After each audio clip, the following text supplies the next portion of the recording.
Assalamualaikum warahmatullahi wabarakatuh. How are you students? Nice to see you again today in our English lesson.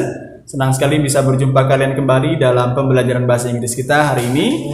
Masih membahas tentang kinds of animals, macam-macam hewan ya. Nah, di pekan yang lalu kita sudah membahas tentang nama-nama hewan ya dalam bahasa Inggris tentunya, dan pada kesempatan kali ini kita akan membahas tentang mengklasifikasi hewan ya, mengklasifikasi hewan berdasarkan jenisnya. Apa-apa saja yang bisa kita gunakan untuk mengklasifikasi hewan dalam bahasa Inggris tentunya kita akan bahas sebentar lagi. Namun untuk menambah keberkahan pertemuan kita hari ini, marilah bersama-sama kita melafazkan basmalah. Bismillahirrahmanirrahim. Raditu billahi rabbah wa bil islami dina wa bi Muhammadin nabiyya wa rasulah. Rabbi zidni ilma warzuqni fahma bi rahmatika ya arhamar rahimin. Oke, anak-anak sekalian, untuk mengklasifikasi kelompok hewan kita bisa menggunakan beberapa hal. Tentu saja karena kita tidak belajar IPA, tidak belajar sains, maka Ustaz tidak akan membahas pembagian ini secara mendetil ya. Hanya saja coba dijelaskan versinya dalam bahasa Inggris. Oke, kita mulai yang pertama. Untuk untuk mengelompokkan hewan kita bisa menggunakan kelompok seperti yang first is habitat. Habitat ini berarti tempat hidupnya ya. Seperti yang sudah kalian pelajari di pembelajaran IPA, habitat ya dalam bahasa Indonesia ya. In bahasa Inggris it is habitat. In habitat we have land animals, we have water animals, and then we have air animal, and then we have also amphibian animals. Nah, tadi ya, hewan darat, hewan air, dan hewan yang aktivitasnya di udara. Ya, nggak ada hewan yang di udara terus, nggak ada. Jadi tetap harus turun ya. Tapi di sini kebanyakan aktivitasnya ada di udara, bahkan disebut air, udara ya. Jangan air itu bukan air ya. Jadi air di sini udara, water itu air. Baru jangan terbalik ya. Yang terakhir baru amphibian atau hewan yang bisa hidup di dua alam ya, amphibian. Okay, and then we move to the second classification. It is about food and drinks. Foods and drink dikelompokkan dari jenis makanannya. Di sini ada yang disebut carnivora, carnivore animals, omnivore atau hewan pemakan segala. Lalu ada yang herbivore, pemakan tumbuh-tumbuhan, dan satu lagi ada yang lupa. Ini adalah bentuk namanya insectivore atau hewan pemakan serangga. Ya, insectivore. Ya, sambil mengulang materi IPA-nya lah ya. Okay, the third we have way of birth.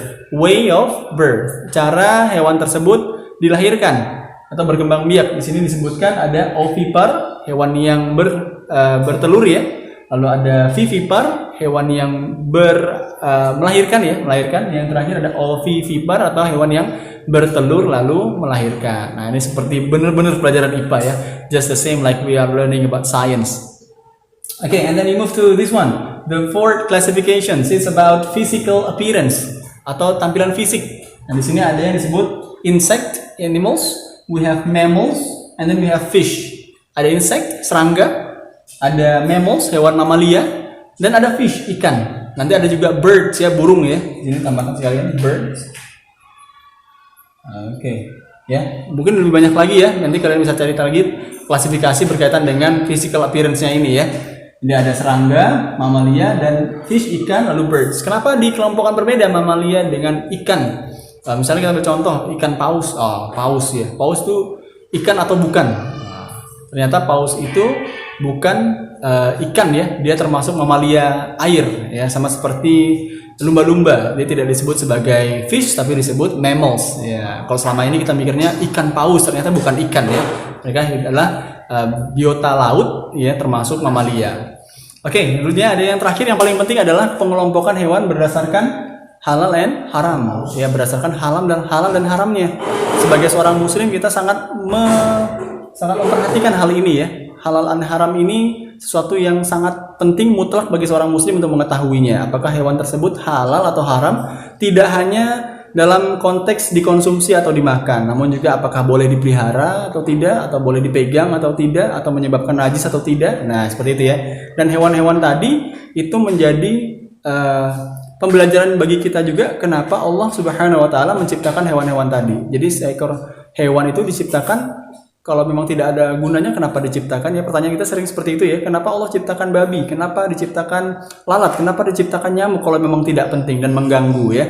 Itu sebagai pembelajaran bagi kita bahwa hewan-hewan tersebut memiliki pembelajaran yang bisa diambil ya. Nah, itu tadi kelompok terakhir adalah mengelompokkan hewan berdasarkan tingkatannya dalam posisi halal atau haram. Oke, anak-anakku sekalian, nanti kita akan coba kembali mendeskripsikan atau mentelaah lebih banyak tentang hewan-hewan apa saja yang termasuk golongan kelompok ini dalam pembelajaran kita tatap muka secara video atau Zoom meeting nanti ya. Insyaallah, siapkan dirinya, siapkan kosakata tentang hewannya. Oke, untuk hari ini kita cukupkan dulu pengelompokan hewan hari ini ya. Semoga bisa bermanfaat. Let's close it by saying hamdalah, alhamdulillahi rabbil alamin. Subhanakallahumma wa bihamdika Ashhadu an la ilaha illa anta astaghfiruka wa atubu ilaik. Okay students, thank you so much for your attentions. See you again on our next meeting. Let's close it. Wassalamualaikum warahmatullahi wabarakatuh.